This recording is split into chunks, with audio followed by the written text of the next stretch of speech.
सतारा में मुख्यमंत्री माझी लड़की बहन लाभार्थी सम्मान समारोह 50,000 महिलाओं की उपस्थिति में हर्षोल्लास के साथ संपन्न हुआ। मुख्यमंत्री माझी लड़की बहन योजना सदैव जारी रहेगी। मुख्यमंत्री एकनाथ शिंदे सतारा से मीडिया से बात करते हुए मुख्यमंत्री एकनाथ शिंदे मेरी बहन सौतेले भाई को जूते दिखाएगी। एकनाथ शिंदे लड़की बहन योजना को सतारा जिले में बहुत अच्छा प्रतिसाद मिला तो उनके चेहरे पर खुशी देखकर हमें भी संतुष्टि होती है। इस पैसे से महिलाओं को मदद मिलेगी। यह सरकार महिलाओं के पीछे मजबूती से खड़ी है। जैसे जैसे सरकार मजबूत होगी, आर्थिक मजबूती बढ़ेगी, बहनों के खाते में पैसा जाना भी बढ़ेगा। मुख्यमंत्री एकनाथ शिंदे ने मीडिया से बात करते हुए कहा है कि सरकार सिर्फ 1500 का दान देकर नहीं रुकेगी, बल्कि महिलाओं को अपने पैरों पर खड़ा करने की कोशिश करेगी और हम बहनों को लखपति बनते देखना चाहते हैं। एकनाथ शिंदे के विरोधियों ने शुरू से ही योजना को बेफल कर दिया। जिन विरोधियों ने आरोप लगाया है कि यह योजना फर्जी है, आपके खाते में पैसा नहीं आएगा, भुगतान नहीं होगा, पैसा आने के बाद उनकी आंखें सफेद हो गईं। विरोधी कह रहे हैं कि जल्द से जल्द पैसा निकालो। मैं उन्हें सौतेला भाई कहता हूं, मैं उन्हें विश्वासघाती सौतेला भाई कहता हूं। उन्होंने अपना एकमात्र उद्देश्य मन में रखा कि मेरी बहन के खाते में साजिश कर पैसे जमा न होने पाए। यह योजना सफल रही। कई महिलाओं के खाते में पैसे जमा कराए गए। जिनके खाते में पैसा नहीं आया है उन्हें जल्द ही पैसा दिया जाएगा। फॉर्म भरने की आखिरी तारीख 31 अगस्त है। जो बचे हैं उन्हें भी पैसा मिलेगा। इसके लिए 33,000 करोड़ रुपए का वार्षिक वित्तीय प्रावधान किया गया है। यह योजना सदैव जारी रहेगी। विरोधी कह रहे हैं कि फॉर्म मत भरो, फिर भी 1,40,00,000 महिलाओं ने आस्था दिखाते हुए फॉर्म भरा। इसलिए महिलाओं ने अपने विरोधियों को परास्त किया।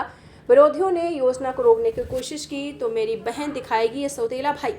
सतारा से FSA न्यूज़ के लिए जुबेर शेख और मुन्ना मुजावर की रिपोर्ट। साहेब काय सांगाल आज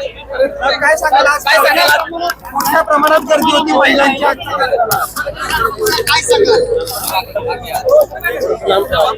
अतिशय मोठा प्रतिसाद या सातारा जिल्ह्यातल्या आमच्या बहिणींनी मुख्यमंत्री माझी लाडकी बहीण योजनेला दिलेला आहे। त्यांच्या चेहऱ्यावरचा आनंद पाहून आम्हालाही समाधान वाटलं। यापेक्षा दुसरा काय आनंद असू शकतो। मी हे सर्व कार्यक्रम अटेंड करतोय। काल देखील आपण पुण्याला याचं लॉन्चिंग केलं। मी 15 ऑगस्टला देखील बहिणींच्या बरोबर 15 ऑगस्ट साजरा केला। त्यांच्या भावना ऐकून घेतल्या। आता पण मी काही बहिणींशी बोललो तर त्यांचं जे काही या पैशातून काय करणार, या पैशातून मुलांना शिकवणार, परिवाराला कुठे दुखलं खुपलं डॉक्टर औषध किंबहुना या पैशातून छोटा मोठा जो व्यवसाय आम्ही करतोय त्याला वाढवणार, त्याच्यामध्ये वाढ करणार। आणि म्हणून आम्ही सांगितलं की या बहिणींच्या पाठीशी सरकार खंबीरपणे उभा आहे आणि या सरकारच्या माध्यमातून सरकारला जसं जसं बळ मिळेल, आर्थिक ताकद वाढेल, त्याप्रमाणे या बहिणींच्या खात्यात जाणारे पैसे देखील वाढतील। अशा प्रकारची जाहीर मी घोषणा कालही केली, आजही केली। त्यामुळे फक्त 1,500 देऊन हे सरकार थांबणार नाही, तर या माझ्या बहिणींना स्वतःच्या पायावर उभं करण्यासाठी ज्या राज्य सरकारच्या केंद्र सरकारच्या ज्या योजना आहेत त्या देखील लागू करू। कारण या बहिणी कर्ज घेतात आणि पूर्ण 100% पेड करतात। एकही NPA नाही, अशा प्रकारचं यांचं काम आहे। आणि त्यामुळे या माझ्या बहिणींच्या पाठीशी सरकार उभं राहील। यांना आम्हाला लखपती झालेलं पाहायचंय आणि प्रत्येकाला आपापला छोटा मोठा उद्योग व्यवसाय या ठिकाणी करण्यासाठी जे जे काही सहकार्य करता येईल ते आम्हाला करायचं आहे। कारण महिला बचत गटाला देखील आपण तो रिव्हॉल्विंग फंड वाढवून दिला, CRPचं मानधन वाढवलं। आज महिला बचत गट जवळपास 60 लाख 70 लाखापेक्षा महिला त्या बचत गटांमध्ये आहे। तो आकडा आम्हाला वाढवायचा आहे। स्वतःच्या पायावर यांना उभं करायचंय। महिला ही कुटुंब प्रमुख असते। तिला आर्थिक ताकद दिली, तिला सक्षम केली, तिला आत्मनिर्भर केली आणि आत्मसन्मान महिलेला मिळवून दिला, बहिणीला मिळवून दिला तर ते राज्याचा विकास होतो, देश पुढे जातो। आणि म्हणून महिला सक्षमीकरणाशिवाय आपल्या देशाची राज्याची प्रगती ज्या वेगाने होऊ शकते आणि म्हणूनच आम्ही हा छोटासा कार्यक्रमाला महिलांना धमक्या देऊन आणलं जातं असं आरोप मोठी गर्दी होताना पाहायला मिळते। वादावादी कर्मचाऱ्यांमध्ये होताना पाहायला मिळते। एकच आपल्याला सांगतो, या विरोधकांनी सुरुवातीपासून या योजनेला खोडा घालला। सुरुवातीपासून पहिलं म्हटलं ही योजना बोगस आहे, तुमच्याला खात्यात पैसे येणार नाहीत, तुम्हाला पैसे मिळणार नाहीत, हे चुनावी जुमला आहे। पण जेव्हा पैसे यायला लागले तेव्हा त्यांचे डोळे पांढरे झाले आणि मग म्हणाले लवकर लवकर पैसे काढून घ्या, लवकर लवकर पैसे काढून घ्या. जे म्हणत होते विरोधक, मी तर त्यांना सावत्र भाऊ म्हणतो, आणि ते पण कपटी सावत्र भाऊ. कारण कट कारस्थान करून या माझ्या बहिणींच्या खात्यात पैसे जाता कामा नये, माझ्या बहिणींना पैसे मिळता कामा नये, हा एकच उद्देश त्यांनी डोळ्यासमोर ठेवला. आणि म्हणून ही योजना अतिशय यशस्वी झाली आहे. आज पाहतोय की मोठ्या प्रमाणावर महिला इथं आल्या आणि बहुतेक महिलांना सातारा जिल्ह्यातल्या खात्यात पैसे गेलेत. ज्यांचं आधार सीडिंग राहिलंय त्यांनाही खात्यात पैसे जातील. जे 31 ऑगस्ट पर्यंत फॉर्म भरतील त्यांनाही पैसे मिळतील. त्याचबरोबर काही लोक राहून जातील त्यांना देखील आम्ही जुलै, ऑगस्ट, सप्टेंबरचे पैसे देऊ. याची पूर्ण तरतूद आर्थिक वर्षाची 33,000 कोटी रुपयाची सरकारने करून ठेवलेली आहे. त्यामुळे ही योजना कायमस्वरूपी सुरू राहील. आणि म्हणून माझ्या बहिणी एवढ्या मोठ्या, त्यांना विश्वास नसता.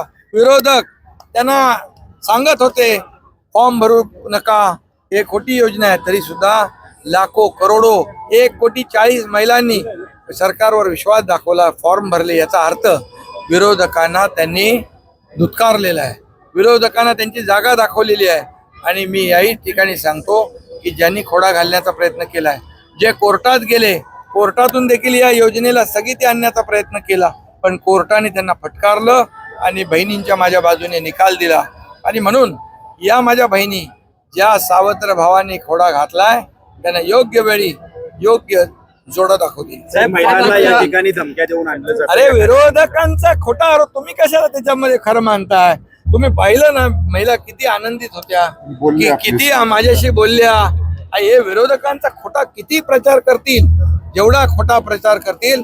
माझ्या बहिणींना म्हणाले ही भीक आहे का, ही लाच आहे का, हे विकत घेत आहे का, हे सगळे शब्द जे आहेत या विरोधकांकडून अपेक्षित नव्हते. या महिलांची बदनामी करणं हे त्यांना महागात पडेल आणि येणाऱ्या निवडणुकांमध्ये याची जागा त्यांची या महिला जिल्हा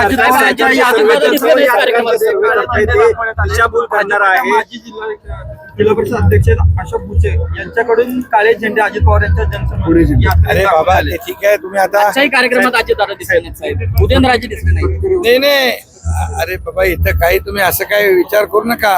आमची एकजूट मजबूत आहे, ही महायुती मजबूत आहे. आणि ही महायुती आम्हाला वैयक्तिक काही स्वार्थ नाही, आम्हाला लोकांचं कल्याण करायचं आहे, महिलांना स्वतःच्या पायावर उभं करायचं, शेतकऱ्यांना आम्हाला मदत करायची आहे.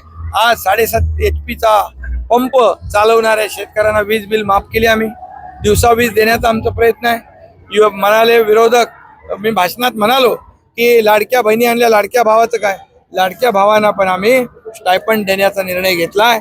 आणि हे पहिलं राज्य आहे ट्रेनिंग कंपनीमध्ये, कार्यालयामध्ये पैसे सरकार भरतंय.